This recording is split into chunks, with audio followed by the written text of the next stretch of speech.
So we would graze our way across the libraries of your world and across the data fields of your world. We would look for resonance. We would be constantly looking for resonance. But we would not be doing what most humans do, which is exploring the manifestations. Most humans are running around not even aware that they are vibrational creators, looking at the results of the vibrations that people have been offering, and then letting their whole life be based upon those manifestations. So then they sort the manifestations in piles. These are good ones, these are not so good, these are terrible.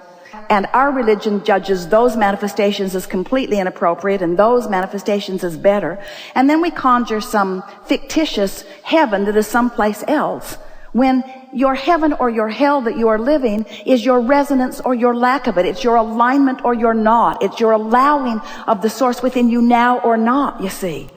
Source is never departing from you. You didn't lose your connection with Source when you came into this physical experience. Source came right here with you. But you can choose thoughts that pinch you off pretty good from it, and you can choose thoughts that align you with it right away, you see.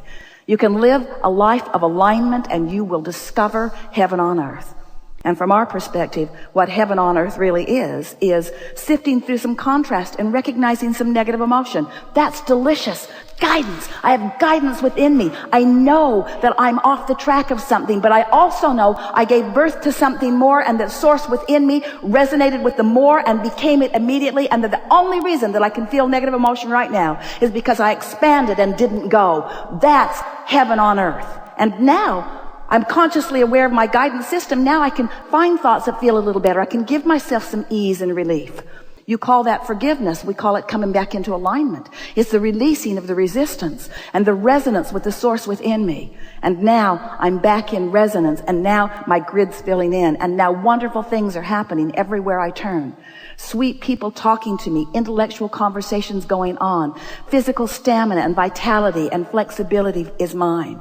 A feeling of well-being. Everywhere I look, it is beautiful. I'm zigging and zagging with the best of life. I'm on that vortex and all good things are mine. And there are people maybe clamoring around saying, hey, life isn't good, life isn't good, life isn't good, life isn't good. But I don't hear them. I'm not in the vibrational vicinity of them. I'm living pure positive energy. I'm living life in the way that I came forth to live and standing as example of well-being to others.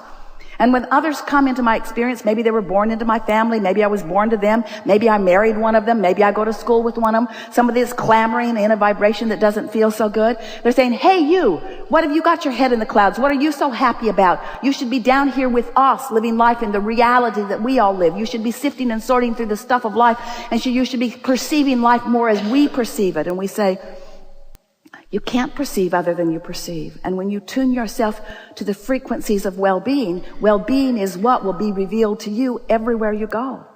If we were standing in your physical shoes, we would no longer sift and sort the piles of manifestation.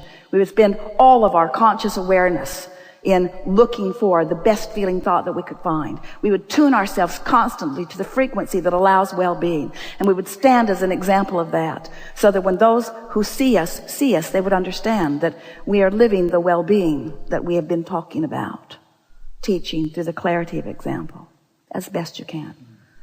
And you never get it done. You never get it done, and you cannot get it wrong. And the reason that you cannot get it wrong is because it is never done. So let's say you're standing in a place and you don't feel so good. And with good reason. Something happened. You looked at it. It hurt your feelings.